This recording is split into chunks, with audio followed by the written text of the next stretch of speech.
Добрый день, уважаемые друзья, коллеги, участники проекта. После небольшого перерыва возвращаюсь к вам.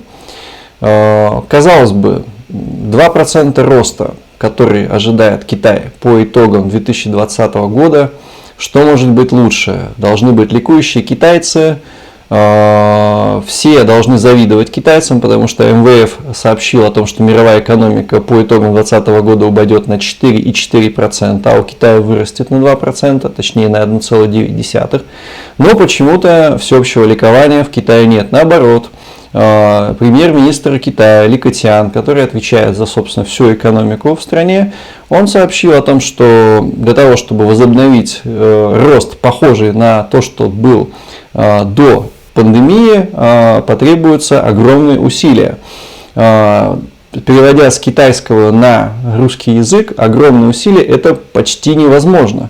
То есть, казалось бы, нам сообщают о V-образном восстановлении китайской экономики.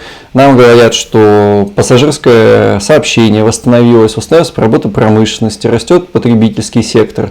Все буквально процветает и вернулось на круги своя. Однако вот даже после таких воодушевительных прогнозов МВФ на 2% Ли Кэцян заявляет о том, что вернуться будет сложно, то есть почти невозможно. Огромные усилия, еще раз повторю его слова.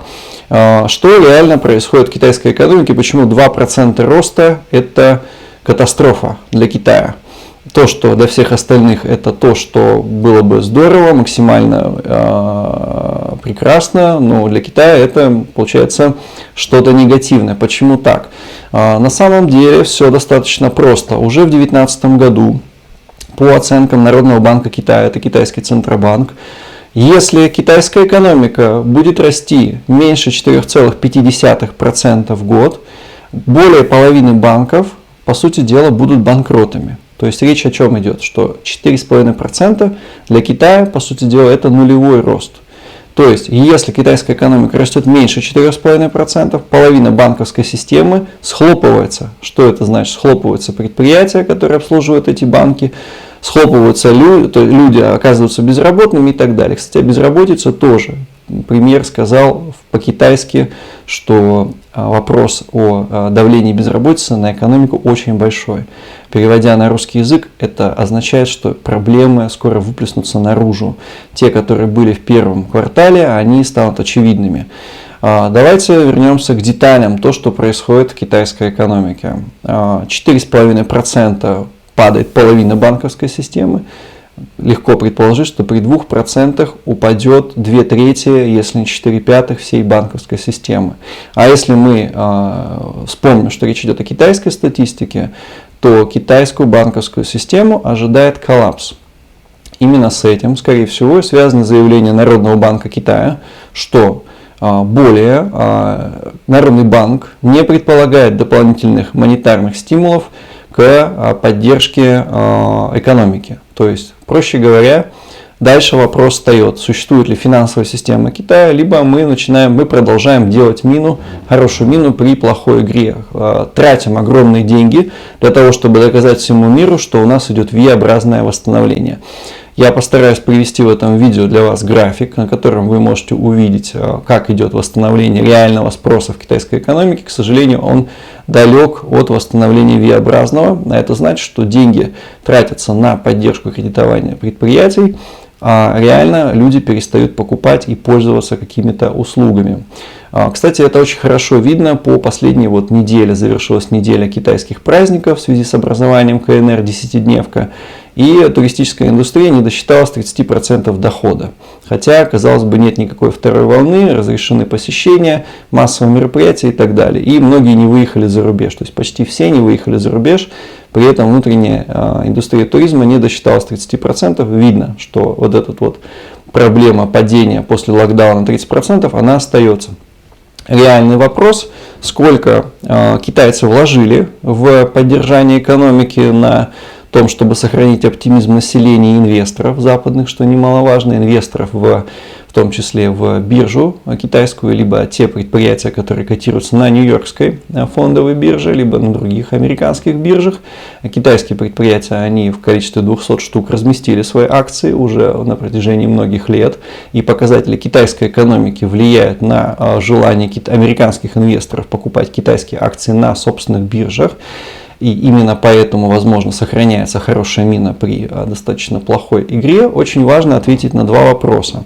Первый вопрос – это сколько китайская экономика, сколько китайская финансовая система потратила на вот это вот изображение позитивной картины и сколько осталось резервов. На второй вопрос ответить достаточно сложно, но в принципе можно делать какие-то достаточно грубые расчеты и понять, что уже в 2021 году, а может быть раньше, потому что инсайдеры захотят действовать решительно и выводить средства с китайского рынка, уже в конце 2020 года, начале 2021 года начнется уже то, что называется реальная картина, и она покажется во всей своей красе.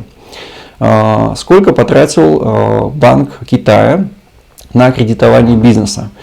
Кредитование бизнеса по официальным оценкам на состояние на сентябрь было дополнительно прокредитовано 1,3 триллиона долларов. То есть речь идет об 1,3 триллиона долларов.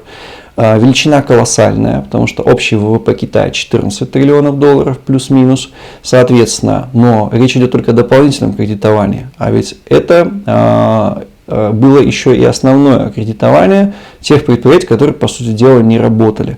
То есть речь о дополнительном кредитовании, наверное, идет все-таки не о 1,3 триллиона, а о 2 триллионах долларов.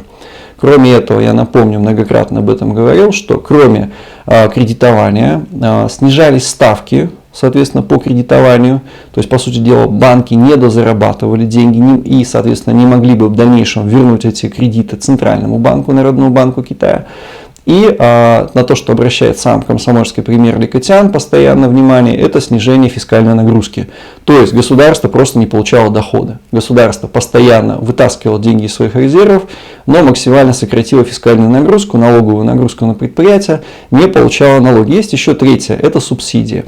То есть у нас есть три кита, три основные ложки, которыми черпали из резерва деньги. Это первое, это кредитование дополнительное в размере, скорее всего, 2 триллионов реально долларов. Это финансовые субсидии и это фискальная нагрузка. То есть речь в целом идет примерно о 3-4 триллионов долларов, которые влил Китайский народный банк на то, чтобы поддержать вот эту позитивную картину китайской экономики. Что такое 4 триллиона долларов? Это треть китайской экономики. То есть калькуляция следующая. Чтобы получить 2% роста по итогу года, было потрачено 30% ВВП. Согласитесь, очень интересная схема, и у нее масса плюсов. Если вы хотите изобразить рост экономики, то, что Китай преодолел коронавирус и последствия локдауна, есть один большой минус. Эту игру нельзя играть долго. И уже в 2021 году необходимо будет полный кардинальный пересмотр такой политики. И надо будет выбирать, либо останется Народный банк, либо часть секторов китайской экономики будут полностью закрыты. И пройдет массовая, соответственно, волна банкротств банков, которая была отложена на 2020 год. Скорее всего, это все начнется именно в 2021 году. И самое интересное, то что массовое банкротство, вот эти первые признаки цунами, они уже наблюдались в 2019 году. Впервые, во-первых, в 2019 году стали забирать, соответственно, и коммерческие предприятия, частные лица, отток депозитов произошел, стали забирать деньги из банков, чего не было 20 лет, что примечательно. А также началась процедура банкротства нескольких региональных банков, причем системообразующих. Это банки внутренней Монголии, это банки провинции Ляонин, Ганьсу, Хэнань. То есть речь идет о достаточно серьезном явлении. Для любого инсайдера это означало, что китайская экономика и финансовая система не тянет, не справляется с ростом. И это было очевидно, потому что показатели торговли США стали падать. Это основной драйвер китайской экономики. Соответственно, уже тогда многие инсайдеры сделали выводы о том, что грядет очень масштабный кризис китайской экономики. И он пришелся на начало 2020 года. И каким-то странным совпадением совпал, по странному случайному совпадению пришелся на начало коронавируса и локдауна экономики, которым сейчас, собственно, и объясняют ту плачевную ситуацию, которая произошла в Китае. Однако, наверное, стоит сказать несколько слов о том, как Китай дошел до такой жизни. Дело в том, что если мы посмотрим на график роста денежной массы, мы увидим очень четко, что с 2008 года в Китае произошло резкий рост эмиссии. То есть начал Центральный банк активно печатать деньги и, соответственно, имитировать их и перераспределять эмиссию через кредитные разные обязательства от Центрального банка к крупным коммерческим банкам, а те уже, соответственно, к своим региональным банкам. 2008 год – это начало масштабной эмиссии и начало масштабного жизни Китая взаймы. То есть, как и Соединенные Штаты, мы все знаем, что Соединенные Штаты во многом живут на средства госдолга, ну это и Японии касается, и Евросоюза. Китай начал жить взаймы, и сегодня китайский долг составляет почти 300% от ВВП. То есть, долг китайской экономики в 3 раза больше ее самой. Соответственно, деньги можно печатать до тех пор, пока проценты, хотя бы проценты по телу долга можно оплачивать. И вот этот момент, когда проценты уже невозможно оплачивать, он пришелся на сокращение китайско-американской торговли, соответственно, норма прибыли формировалась там, добавленная стоимость китайской экономики формировалась именно на внешних рынках. Так вот, именно с 2019 года начался тот катастрофический процесс, который и привел к последствиям, которые мы наблюдаем сейчас и активно будем наблюдать явно в явной вопиющей картине в 2021 году. Что произошло в 2008 году? В 2008 году произошел финансовый кризис мировой. Соответственно, китайские власти в лице комсомольского генсека и председателя КНР Ху Цзиньтао и союзного им Вэн Цзябао, они объявили о программе стимулирования внутреннего рынка. Де-факто под этой программой скрывалось то, что будет бесконтрольная эмиссия огромных масштабов, которая будет несопоставима с ростом ВВП, то есть на 1% роста приходится несколько процентов эмиссии, и как следствие рост, соответственно, долговых обязательств. Соответственно, по сути дела, с 2008 года Китай живет в долг, его экономика развивается в долг, и в 2019 году, соответственно, пришло время платить по долгам. Реального роста, реального сектора вообще-то не произошло. Что произошло? Произошел рост так называемого третьего сектора экономики, это услуги. Кредитовалась девелоперская отрасль, строители, которые тесно связаны были с руководством комсомольским в том числе. Кредитовалось, соответственно, автомобилестроение, потребительские кредиты, кредитовались корпорации частично. То есть с 2008 года Китай 12 лет жил в долг. И вот пришло время, соответственно, когда экономика Китая не может покрывать проценты по долгам. И в 2020 году коллапса внешнего не случилось, потому что было вложено колоссальное количество денег, по разным подсчетам, до трети, соответственно, ВВП, увеличилась долговая нагрузка прямым или косвенным образом. Да? И, соответственно, основной момент истины произойдет в 2021 году, когда финансовая система откажется дополнительно кредитовать вот эту всю оптимистичную, соответственно, профанацию и покажет уже кризис свое лицо, которое раньше скрывалось под маской вот дополнительных кредитов и финансовой поддержки предприятиям. Ну и безработица, и как следствие социальные проблемы. То есть все это появится в явном виде, и, соответственно, ответственность за это будут нести те, кто одобрял эту политику в 2008 году. То есть так называемые политики опоры на собственный внутренний спрос. К сожалению, китайская промышленность, китайская экономика не настолько эффективна, чтобы генерировать прибыль. Исключениями является, по большому счету, только провинция Гуандун, которая приблизилась по стандартам производства к ведущим европейским государствам. И действительно, где на вложенную единицу труда получается больше прибыли. Условно можно отнести к таким относительно устойчивым регионам Шанхай, Пекин, Тиньцзинь. Все остальное территория Китая, она убыточна. и она может производить только на экспорт, где бы и формировалась на зарубежных рынках дополнительная норма прибыли, которая помогала бы обслуживать кредит. Вся остальная экономика не тянет, не работает. И второе большое исключение – это госсектор, ВПК и крупные монополии, которые способны также генерировать прибыль выше, чем, соответственно, их затраты на производство, где есть добавленная стоимость. Вот эти исключения, к ним и сведутся, соответственно, в ближайшие годы экономические драйверы Китая, то есть государственной экономики и экономики провинции Гуандун, которые все больше будут ориентироваться на Запад. И, возможно, частично Шанхаю, Тяньцзиню и Пекину. К слову сказать о внешней торговле Китая. Мы все говорим, что сейчас внешняя торговля Китая демонстрирует позитивные какие-то значения, это очень здорово.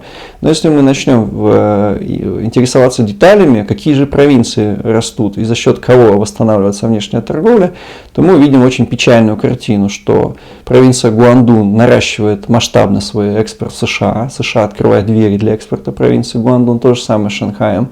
С другими прибрежными провинциями типа Цзянсу и Чжэцзяна все остальные провинции демонстрируют очень явную негативную статистику. То есть внешне общая торговля растет, реально за цифрами роста скрывается масштабный рост прибрежных провинций и масштабное падение, соответственно, чуть меньше масштабное падение внутренних регионов страны.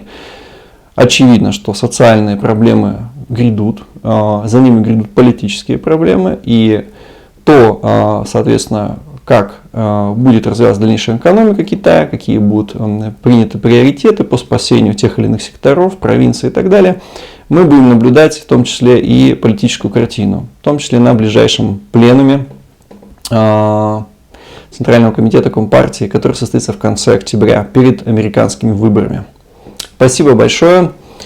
Ставьте лайки, показывайте друзьям, подписывайтесь. Становитесь участниками проекта, поддерживайте канал через кнопку «Спонсировать», которая находится под видео. Спасибо большое.